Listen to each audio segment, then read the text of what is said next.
All right, we're doing a pretty cool challenge in this video. Instead of using a full team of super high damage units, as you can see, this team right here has full, just super strong units. We're going to be using one damage unit and a bunch of support damage units. Now, these do have a bit of damage themselves, but they're mainly being used as supports. And the main reason why I'm doing Yuno instead of Asta, who has way higher damage, is first of all, Yuno can air and Asta cannot. If I don't have an air unit, we lose right away no matter how much damage we have. I also wanted a chance to use this unit right here, which will increase damage on every single unit it hits by 30%, specifically to magic damage, which happens to be what Yuno does. I also have Brook, which can either increase damage or range every single time it attacks, so that's pretty good. And I also have Kasoko, which lowers cooldown and increases range whenever you use this ability. And I can chain all three of them to always have it active. I also have Wendy here, which increases damage by 30%. So I'm literally stacking a ton of magic support onto Yuno. I also have the Relic, which isn't too bad. Mine is pretty good. It'll deal more magic damage to flying enemies, and also it has more air power and magic damage on it. So it's a pretty good Relic for it. So we are literally stacked for this unit to deal the most damage possible. I am only using one Bulma though, so it might cause a slight bit of an issue. But let's go into a round and let's see how long we can last with one damage unit and a bunch of supports. And oh, this would be a problem. The flame guy is so fast. But I'm gonna try to set up in the front so it's a little bit faster. And just because if stuff leaks by anyway, we're probably gonna die, so it doesn't matter. But let me get my money up as fast as possible, and then we'll go ahead and start doing all of our placements. And hopefully I'll do this right. I do also need to keep them close because Wendy and most of them can't be placed on hills. So I need them as close as possible to actually be able to affect them. So on the very edges where they need to be, instead of like back here. All right, I got money maxed out. We're getting our damage up so we can actually start surviving the rounds. And I totally forgot about Ice Disciples. Okay.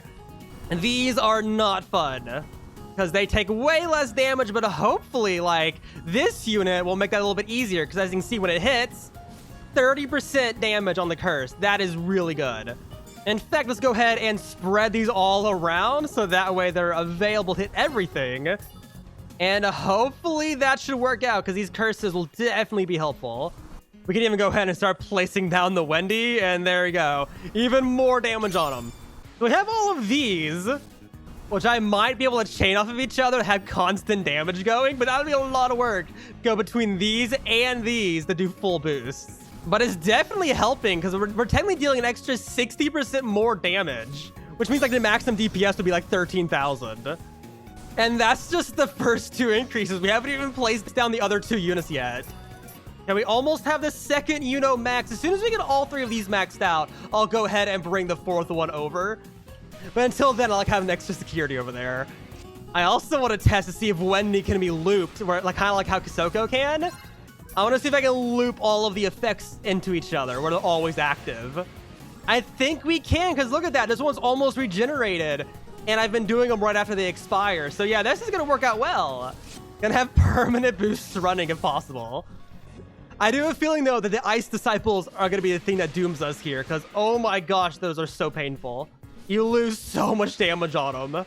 Okay, there we go. Those three are maxed out. Let's go ahead and move the fourth one over so we have the maximum base damage. And then I'm guessing, let's do Kasoko first, because that was way easier to actually do, because Brook has very short range. And here we go. Okay, we have Zenom here. He will start getting cursed, and he'll also have this boost too. So yeah, look at that damage. We're going through so much health so fast now. Okay, this boss should go down pretty fast because we have the 30% going on from Megumu and also 30% from Wendy. So it should be dealing 60% more damage. Of course, he does stun, which causes the problem, but the boss is now dead. That was fast. And I think this is the last upgrade too. Okay, now we have one more. And there we go. Okay, maximum base damage now. So I'm guessing, let's go ahead and start doing these units, because getting the extra cooldown decrease would be super helpful. It does take a bit, though, because you have to upgrade it up to level 6 to do it. It also has a pretty big hitbox, so that's not fun. Okay, there we go. All three of those placed down. Let's go ahead and upgrade one, see if we can get the upgrade. We got pretty close to it. And there we go. That's the first one. And as you can see, if you look at the stats on the Unos, if I use the ability, that is way better. Way more range and a way better cooldown. Which would make the DPS around like 15,000 with all the boosts enabled. So yeah, that is a very big boost. That's not even counting a little bit of damage everything else is adding on to it also. But there we go. That is a second one. So now that the first boost expired, we can go ahead and activate that. So it's activating again. And this is probably like the best boost unit in the game because it literally boosts everything in its massive range. So the bigger the range on the unit, the better the boosting is. And there we go. That is the third one. So now we can go ahead and constant loop all that damage. And then, yeah, that should be very good. Now, the question is how am I supposed to do the Brooks? Because I need to actually hit to do the boost. I'm guessing let's test one right here. We should only need one of these because it only activates every 10 seconds. So we only need one of them to hit. Okay, that's in range. So yeah, this one Brook should do enough to help boost all of our units. Unfortunately, though, it does need to hit, and it only has like a maximum range of 15. So it's only going to rarely activate. And there we go. Okay, so that's the maximum I need it to be. I'm going to put it at max, though, because I'm pretty sure the Brook is my second highest DPS. I'm going to max out all 3 Brooks.